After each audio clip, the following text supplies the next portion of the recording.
Welcome to Poker Buzz. I'm Sula, and on today's podcast, we have a legend in his broadcasting field. From Sportscaster to one of the most notable poker broadcasters, it is with great pleasure to introduce you all to Jeff Platt. Hello, Sula. Thank you so much for having me. Really appreciate it. It's always a treat for us to chat with our friends in Australia. You guys have such an incredible passion for poker, so I'm really happy to be on with you today. Oh, pleasure for you being on here as well. I'm sure the audience will agree. So, Jeff, just to begin with, originally from Dallas, where you studied and graduated from the University of Southern California with a bachelor in broadcast journalism. This started your career in the sports world and of recent years flourished in the poker world. So from Dallas to Vegas. So can you please give us like a brief rundown of your career so far, as it hasn't just been poker?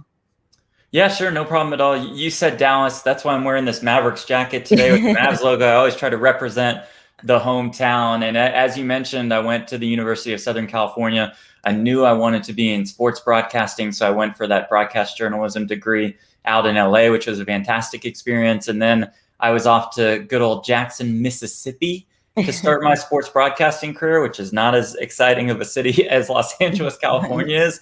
It was a great experience for me as a sports anchor reporter, just on the local news there. I went back to Dallas to do some work for the ESPN radio affiliate and got to cover the Dallas Mavericks, the NBA team that I've loved forever. So just another terrific opportunity for me that I was fortunate enough to be able to take advantage of. Did some more TV work, this time in San Antonio, mostly covering the NBA's San Antonio Spurs. And then, so as my contract was winding down in San Antonio, I had this light bulb moment of sorts. You know, I've always worked in sports broadcasting, but I've always played poker. So what if I tried to, you know, as corny as it sounds, merge the two passions together? I reached out to Dan Gotti, senior producer over at Poker Central. I had kept in touch with him for a couple years prior. He said, you know what, you can come out, you can audition for me and for 𝗵𝒧𝒧 the Poker Hall of Famer. That's exactly what I did. I took him up on that offer. And then when my contract was coming up in San Antonio, he said, you know, we might have some stuff for you. We might not, you know, we'll see. And so I decided to just go for it. And luckily enough, it's kind of worked out for me over these last couple of years. So I've moved out here about 3 years ago, out to Las Vegas, Nevada. I've been in the poker biz ever since. Awesome. Gotta love that city, hey? The city of sin. Yeah, it's fantastic. And really, you know, you think about Las Vegas as the Strip, and it's wild, and it's crazy, and it's 24/7. But I live out in Summerlin, which is just like a nice, laid-back suburb. And so I have all the action and all the craziness 20 minutes away if I want to go for it. But just living in Vegas doesn't mean, you know, party all day, every day, which is nice. So I think it's a perfect city to live in, at least for me. Yeah, awesome.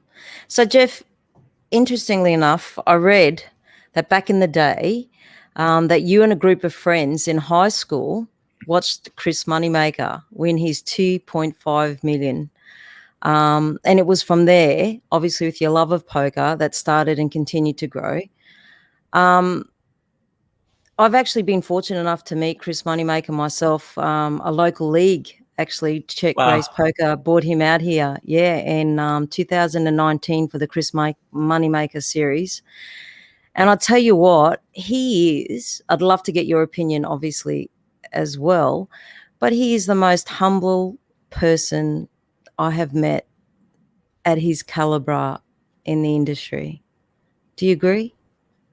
I really think I do. And I'm not just saying that because you mentioned it. We talk a lot about poker ambassadors and whether that's the right word to use or not for everybody who's represented by the GGs and the poker stars and the party pokers of the world.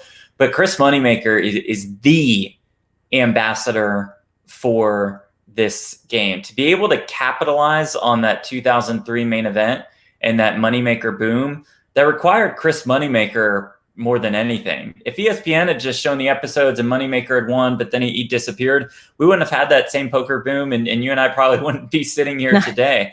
But for him to be so humble, to be so nice to every single person who comes up to him. I think he represents the game very, very well. I was also fortunate enough to have met him a couple times by now, and he's just as nice to the 𝗘𝗏𝗄𝒄s and Daniel Negreanu's of the world as he is to all of the dealers that he comes across. And I think that tells you a lot about the person that Chris Moneymaker is. Definitely, I agree. We had him here for probably about 5 days, and yeah, we got to know him, sat with him, had a few drinks, you know, Nice. watched him play in action. We had a meet and greet session as well. So yeah, he was awesome. Yeah. Doesn't surprise me. He's a stud. Yeah, he can have some cocktails too. He can throw down some beverages for sure. I'll take your word for that. So also, you're no stranger to the felt yourself. You're very impressive there, Mr. Platt. I see you've got about 300 American dollars in live earnings, as stated on the good old Hendon mob. But one of your biggest cash would be your WSOP when you played in the 2015 and the 10K No Limit Hold'em. You placed 60th out of a field of 6,420 entries for a cash prize of 113K764.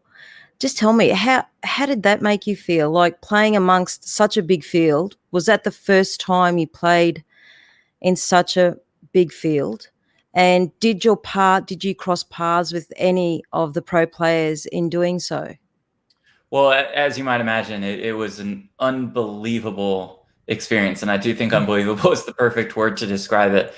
I was lucky enough the year before, in 2014, to have played the World Series of Poker main event. So I kind of got the feel for the massive field, for the massive buy-in. I somehow, some way made day 5 of the event in 2014. So I sort of became used to the ups and downs of it all. I tell everybody this, that the World Series of Poker main event is a roller coaster ride unlike any other. I mean, when you win a hand, when you win a pot, you feel like you're on top of the world, that this tournament is yours, that you're going to be the next World Series of Poker main event champion. And when you lose a hand, when you lose a pot, you are absolutely devastated and you think that's it. Your dreams are just absolutely crushed. And I think that experience that I gained the year before was really valuable. It allowed me to stay level-headed, even-keeled, whatever term that you want to use. And fortunately, I was able to progress day after day after day. You know, on day 1, you can't,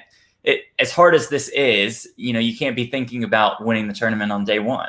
It sounds super cliche and a little bit corny to say, like, you just have to take every hand as it is. You know, it's just one hand at a time. That's the only chance that you have to get there at the end. You can just not be looking ahead. Every single hand requires absolute max focus. And you run across, you know, a decent amount of pros. I always remember in 2014 playing next to Maria Ho, who I'm lucky enough to call one of my good friends now. And back then I was just super starstruck. It was just, oh my God, Maria Ho is sitting next to me. And they brought us to the ESPN feature table where we were in the Thunderdome. We were under the lights. I was sitting next to Maria. You know, we were definitely brought there because of Maria, not because of me. But it was just an incredible experience. It helped me become pretty comfortable, you know, and thanks to my sports broadcasting background, I was already fairly comfortable. And I think that helped me in a main event setting. So when all the cameras would come by,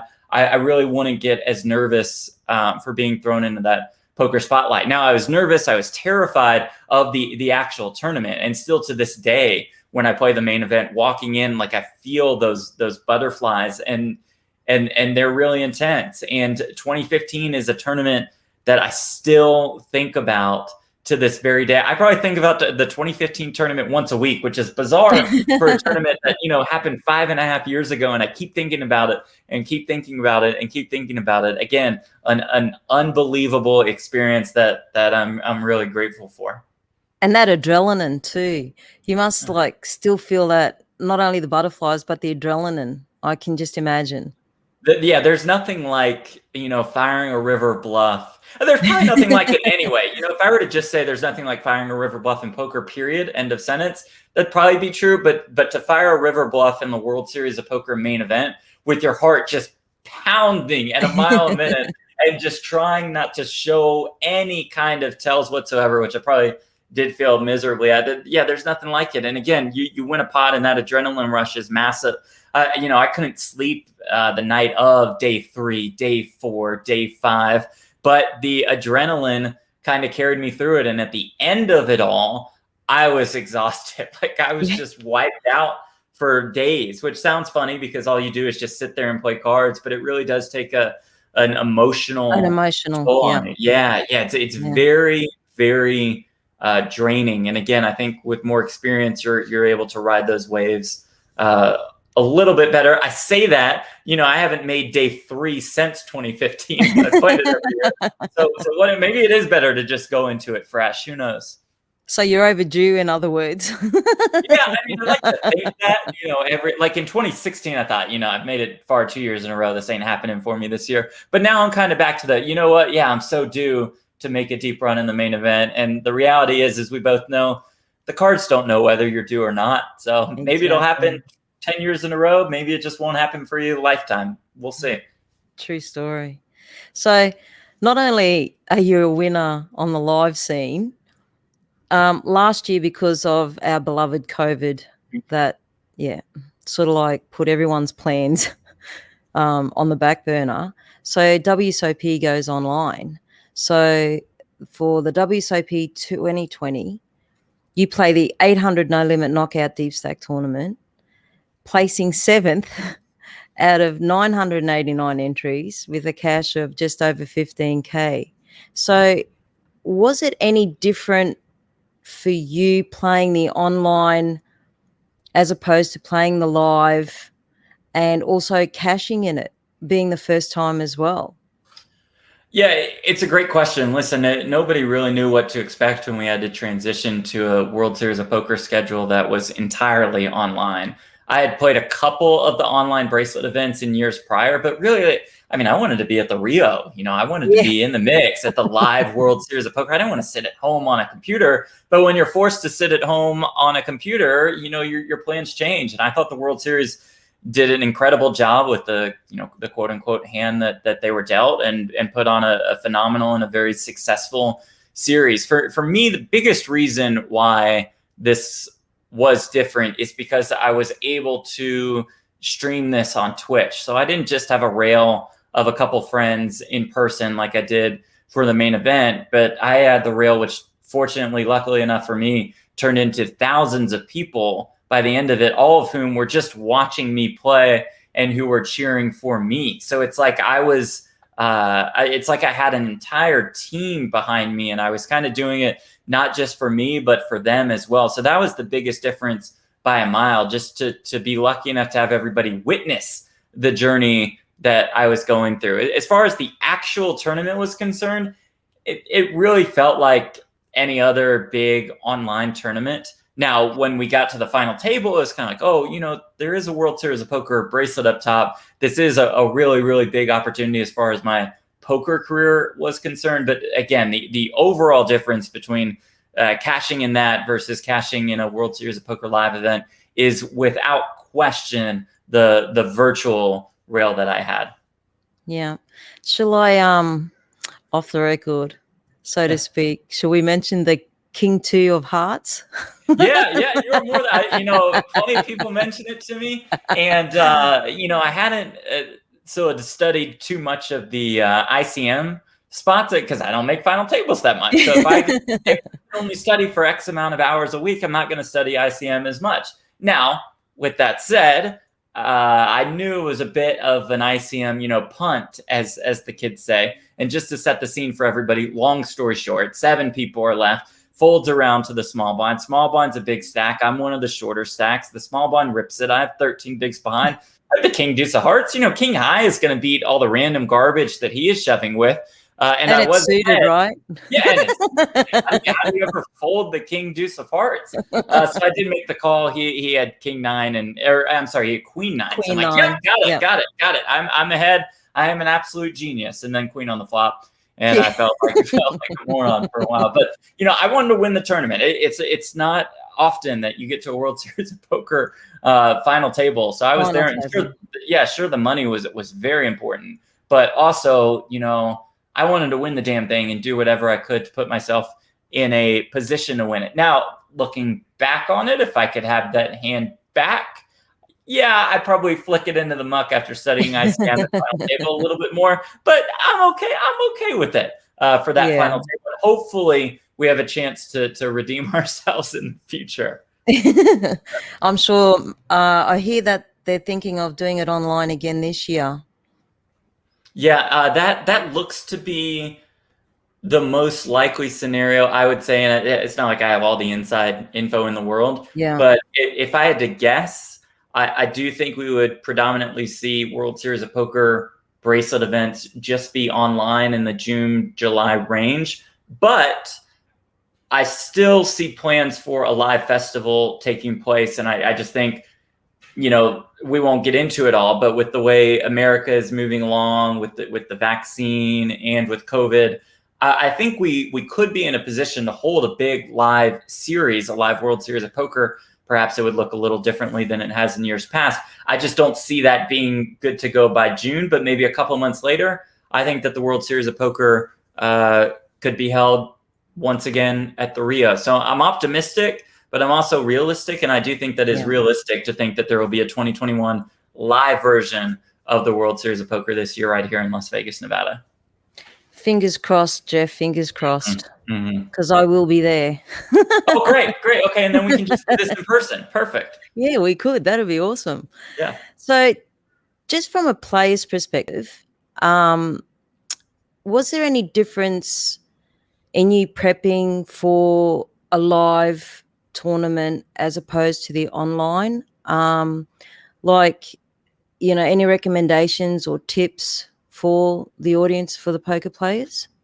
Sure. It's a great question. I think that in the studying that I do, there is certainly a difference between preparing for a live tournament and an online tournament, especially because the World Series of Poker live events are the greatest structures in the world, right? You're going there to battle for 2 days, for 3 days, for maybe even 4 days for some of these bigger field ones. The online events are one-day events, which makes sense from the World Series of Poker perspective. It's like one event done, we're just on to the next one, on to the next event, on to the next event. So you're studying for a one-day event is going to be different as opposed to studying for a 3-day event where you're going to play with a lot deeper stack. So I think what was important to me studying going into this summer and the online events was more my play in that 20 to 30 big blinds range, which I'll be stuck with a lot, which will be average stack a lot. Average stack might even be less, mainly preparing for what I would call a turbo tournament. Now, they have good structures for an online event, but there's not that much deep stack play. So when I'm studying for live tournaments, like I'm doing some right now, I will study more of the 60 big blinds to 100 big blinds play. But as far as online was concerned, I wanted to try to get as comfortable as I could with shorter stack play, and that'd be 25, 30 big blinds or less. And I really wanted to study my all-in or fold ranges pre-flop when I was short stacked, which I was quite often throughout the course of the summer. That was much more important to me as far as studying is concerned versus studying for a live event where the play is just naturally going to be a little bit deeper for a significant amount of time. So do you do anything with diet as well, Jeff? Any on that perspective? I think it's really important. I mean, I know you hear the Jason Kuhns of the world say that, but I really genuinely believe him. So I won't preach a specific plan or a specific method, because I do believe that it's just something different is going to work for different people. And so the plan that I use is not going to be the plan that, John Smith on the street works best for him. What I do is intermittent fasting. So I eat in like the 12 p.m. to 6 p.m. range, or if I'm playing a live tournament at 12, I'll have breakfast at home at 11, and I'll have a couple snacks and try to get in a decent, healthy dinner on dinner break and be done by 5 or 6. I always exercise in the morning before I play, just to get a good sweat in. I feel like I'm more energetic when I do exercise. So I have this whole fitness plan and nutrition plan that I won't bother boring you with, but I'll just say that I think, in my opinion, diet and fitness is really important when it comes to playing poker, especially in the live realm, when you're just sitting there for hours and hours and hours on end, and the tournaments can be so draining. Definitely. So if we get back to your real job, which is your reporting and commentating, can you tell us, like, for some of the poker players that you've done the most high profile tournaments, would there be a tournament that stands out for you personally of all the ones that you've done? That's if you could narrow it down. Yeah, I think, my broadcast partner, Brent Hanks, and I had the opportunity to cover some of the international super high roller bowls. And I'm not just saying that because Australia was one of them. But whenever you put a buy-in amount on a tournament of $250,000, right? I mean, that is just automatically going to stand out to you. So not only did we have Super High Roller Bowl London and Super High Roller Bowl Australia, but also Super High Roller Bowl Bahamas. So to see these incredible buy-ins, these massive prize pools, and the very best players in the world, and players who we got to cover, not just starting with the final table, but basically from day one of the Super High Roller Bowl. I mean, those are the experiences that I've certainly cherished the most. I mean, the final table in Australia was like, Cale Burns, of course, Elio Fox, Timothy Adams. I think, correct me if I'm wrong, but I think we had the boss man El Jefe in there, *КRKATZ. *KRKATZ, yes. Yeah, okay. And then Aaron Van Barca. You get some amateurs into the mix, and they like to blast off, and it's just so fascinating to me, that super high roller level. And so that stands out to me from a pure poker tournament broadcasting perspective. And then just for the pure fun of it, for the entertainment aspect of it all, Brent and I and Amanda Negreanu, which was Amanda Leatherman a couple years ago, we were able to do the show for Facebook and Stadium called Friday Night Poker. And it was just a low stakes cash game where a bunch of big names would come in, and we just had an absolute blast, not just the broadcasters, but the players as well. And so that's probably the most fun that I've had on the show. But as far as pure poker content is concerned, I could still go back and watch every single minute of all of these super high roller bowls that we were able to do. I'll tell you what, Jeff, I agree totally. Haven't had as many experiences at the super high, but we were fortunate enough, Poker Bars, to be invited to the Gold Coast for the super high, and we did some reporting down there. And that 250 buy-in was just like unbelievable to see in real life. You hear about it, you've seen it on TV so many times, and just to be there in the action and to see all these great players, also, again, that you've watched on screen and you've admired, and here they are in front of you. Also watching the 100K buy-ins, all of them, all the tournaments that they had were just, sitting there with Eric Seidel, just within like a couple of feet in front of you, and just turns around and gives you that little, smile that he does on the corner. Like, it's just like, wow, this is happening. Yeah, I still find myself surprised that when we are able to hold in-person broadcasts, we are close to the Eric Seidels of the world, the Stephen Chidwicks, Phil Ivey. Lovely. Chidwick is the best. He's so nice. I mean, your boys down, the Cale Burnses, the Michael Adamos of the world. I mean, they're becoming just stone cold killers in the high roller tournament scene. I could go on and on with a long list of names where I do still have to pinch myself, because I'm certainly starstruck by these guys who are at the top of their craft, and it's just so much fun for us to watch them day in and day out compete. So, just while we're on the player subject, who would be your favorite, if you had a favorite, so to speak?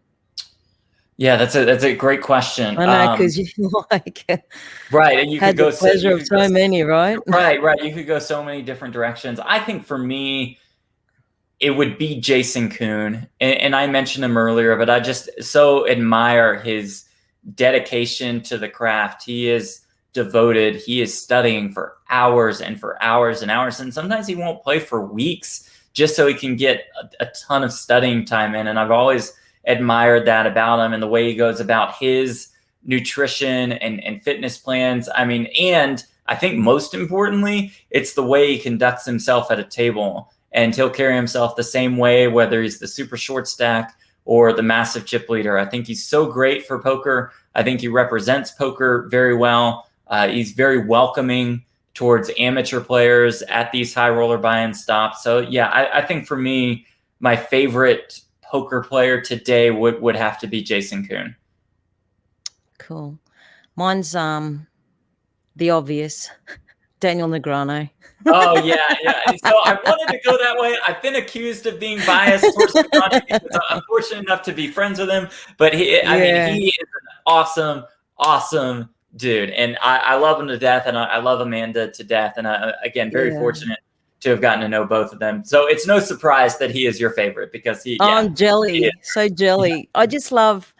I don't know everything about him, not only obviously his play, but just his charisma, his personality, his humor. He's just everything for me. Like, yeah, he's cool. Very cool. Sure. I mean, and he's so good for the game because that charisma, I think, really comes across on television. So it's no surprise to you that when we have Daniel Negreanu running deep in a tournament, yeah, we're rooting for him to make the final table because we know that's going to be the best for our broadcast and the best for our viewers. Yeah, I can agree with that. So I mentioned before, Jeff, that I consider you as the jack of all trades in poker. So the love you have for the game shows in everything you do, in my eyes, from commentating to broadcasting to live streaming of tourneys, playing both live and online. But now I've had the pleasure of watching you too. You're actually hosting the Big Blind Show, which I have watched, like I said, and it's lots of fun. So can you tell me how that came about? And I'd love to be on the panel as your Aussie little affiliate. Yeah, sure. Well, first of all, thank you so much for the kind words. And the Big Blind is a show that we absolutely loved doing. I was at a charity poker tournament, and yeah, this is puppy. This buddy just loves. But I can't do one thing on camera without Buddy. It's like he knows. He has that sixth sense. My dog Buddy. For must be my accent. yeah, maybe it was the accent, that drew him in. So I'm at a charity poker tournament. I distinctly remember being in line for the food there or whatever it was, and somebody who worked at Poker Central. His name is John Bovenizer, and I knew that he was an editor there. And so we started talking. We had met before, really casually. I was maybe 6 months into my poker broadcasting career. And John said, I have this game show that I'm working on that I pitched to Sam Simmons, who was president of Poker Central at the time, and Brent Hanks. And I almost, stopped him dead in his tracks. And I said, I would love the opportunity to just audition for the show. No pressure at all as far as naming me host, but just give me a chance. Just give me 5 minutes and a script, or not even a script, just the generic concept. Let me audition for the show. I would love, love, love to host a game show, especially one that related to poker. Yeah. Fortunately enough for me, I ended up getting the job. The show ended up being greenlit, and major credit to Poker Central for putting on a show like that, because these shows are not cheap. And we also added $30,000 in prize money to the top three. It was, again, it was a show that we absolutely loved putting on. We tried at least to combine the typical game show, trivia show that you see on TV or online nowadays with a poker tournament. And fortunate enough to get some of the biggest names in the game, the Chris Moneymakers, Norman Chads, Norm Macdonald, et cetera, et cetera. So we shot the show. I like the mouth. Mike the Mouth Madison. That episode probably took 2.5 hours to shoot, and we had to edit it down to 30 or 40 minutes. We had our girl Sarah Herring, who I know you and I both know and love, on the show, and it was terrific. And I think the viewers really enjoyed it. I think we shot it in 2019. Aired it on Poker Go towards the end of 2019, and now we're putting the episodes up for free on YouTube right now. So it's almost like it's our second season. This is just all season 1 that we are replaying on the social media outlets, and the response has again been great. So I love doing it. I hope we're able to bring it back in some form or fashion, and I'm happy to hear that you loved it also. Yeah, it's fantastic. It makes me laugh. Like, right. And some things, it's excellent on every level, put it that way. We appreciate it. And again, so much credit goes to our producer, John Bovenizer. I mean, he directed the show, he produced it, he wrote most of the questions, he came up with the concept, he was the creator, he came up with the idea, he formed the bracket, he formed all of the graphics, and then the show just flowed. And my goal from there was to take it to, an entertaining level, to your point, and to hope that the contestants could have a good time, to hope that I could have a good time, because I know that if I enjoyed it and if the 3 contestants enjoyed it, then the audience would enjoy it as well. And hopefully that's a product that we put out there. Well, mission accomplished. Okay, good. Good to hear. Good to hear. Thank you. So, Jeff, with your travels through poker, obviously, do you have a most favorable pro poker player that you've interviewed? But then again, on the flip side, let's say, a most challenging one. Sure. I'll give you both. As far as favorites are concerned, I think I have 2, and you're going to like this, because one is Daniel Negreanu, and one reason is, he knows the platform you're on. He knows what's acceptable. He knows in a podcast format that if we're just sitting there and shooting the breeze, that he can give me a 2 or 3 minute answer. But he knows that if we're at a final table of a World Series of Poker bracelet event and we're on CBS Sports Network here in the States, for example, that he's going to give me a 15 to 20 second answer. So I just think he knows the game so well. And to your earlier point, his charisma just resonates on camera and within an interview. And it does just feel like you're just having a casual conversation. My other favorite is Phil Hellmuth, of course, because it doesn't take much. It's just a couple words to Phil, and he will take it from there. Most of the time, it's one question. Maybe you get 2 in. He's an absolute treat. He's just entirely captivating towards an audience. I love Phil Hellmuth. As far as most challenging is concerned, I think sure you have plenty of poker players who are maybe just uncomfortable in front of the camera, and they may be a little socially awkward because of it, and that's completely understandable. It's not on the job requirements list to be comfortable on camera and to love doing interviews if you want to be a successful poker player. Now, fortunately for us, a lot of them have at least become comfortable on camera. The biggest challenge for me has certainly been Phil Ivey, not because he's uncomfortable on camera, but because he's the most evasive. So he's been the only one who's turned down my interviews. He's very nice about it. He is very friendly. He's just like, no, we'll do it another time. And I know in the back of my mind, like that other time that he's referencing might be 3 years in the future. Right. So I was finally able to grab him for the new season of High Stakes Poker, which you will be seeing soon on Poco at the time that you and I are taping. I think we're releasing the first episode that Ivy was in tonight. And so these were just backstage interviews. I was not on camera. I was playing the role of producer, but you still, he'll respond really well to a really good question. But if you're lazy with your questions and just like, how does it feel, Phil, to win a pot, to win a big pot? I'll be like, it feels good. He won't give you a good answer unless it's something that you deserve. And so I certainly respect Phil for it. But he's certainly been my most challenging because it's just hard to get him to say the magic word yes. But fortunately, we were able to. It also helps. I had Maury around when I asked Phil for that interview. So I think if I could bring a Poker Hall of Famer alongside me every time I ask Phil Ivey for an interview, maybe he'll say yes to me more often. And what about the smile? Could you get a smile out of him? More of the smirk, more of the Smirk. patented 𝗘𝐿𝐼𝐒𝐿 smirk. I mean, credit to him. You know, I asked him a question about a hand he played against Tom Dwan on the original high stakes poker, and this must have been back in 2010, maybe even before 2010. And I just love watching high stakes. Oh yeah, and he just instantly told me every single detail about the hand. Like his memory, his poker mindset is just absolutely absurd and admirable as well. Yeah. Yeah, he's a phenomenal player. Just watching him, like I said, I love watching high stakes poker too. It's just and the poker after darks, they're the best. Yeah. Well, I mean, you'll love this new season because I mean, the action has picked up. You know, I think the studio setup looks great. I think the characters are fantastic.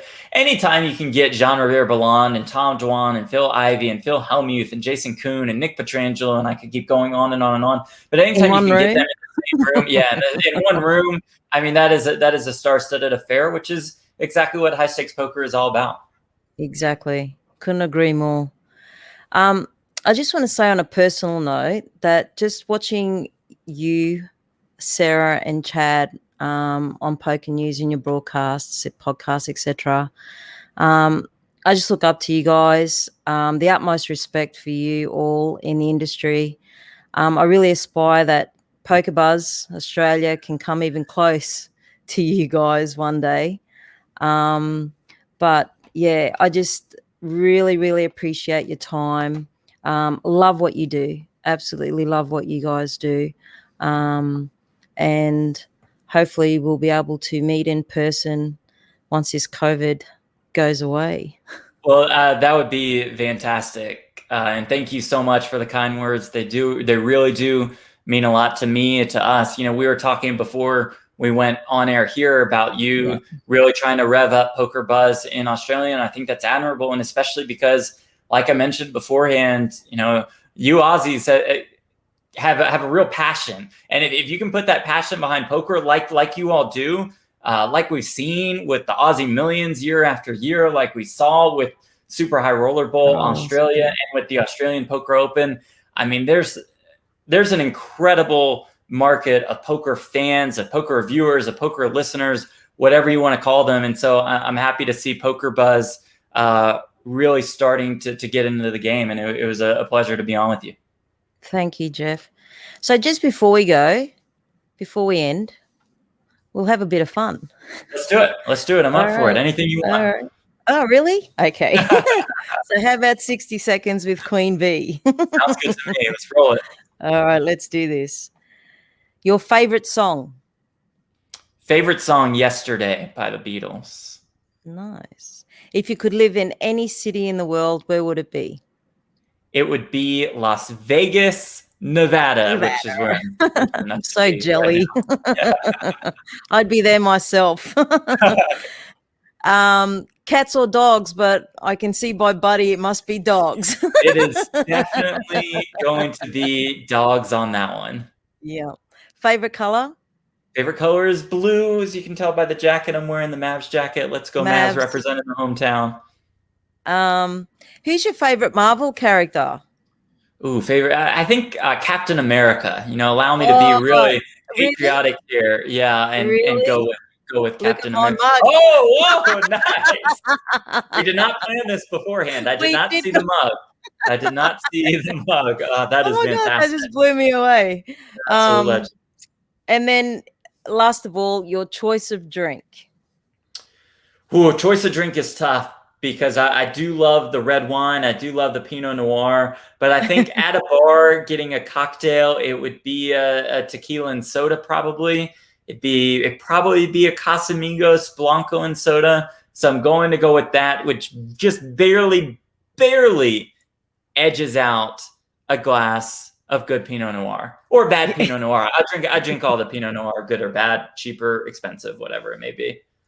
Awesome. Well, again, thanks, Jeff, for joining us today and giving us some insight into your working and personal life. It's just been great hearing your story, getting to know you, physically speaking to you instead of just seeing you all the time on the screen is just excuse the pun, but it's been a buzz. Oh, I love it. I love it. And thank you again for having me. It was great to finally meet you. I would say in person, but kind of like you said, over Zoom or Stream Buzz or StreamYard or whatever this thing is called, that's good enough for me. So it was a pleasure. Thank you so much. Okay, thank you, Jeff. Okay, thank you, guys. Thanks for listening, and stay tuned for more on the buzz coming your way soon. Thanks. Bye.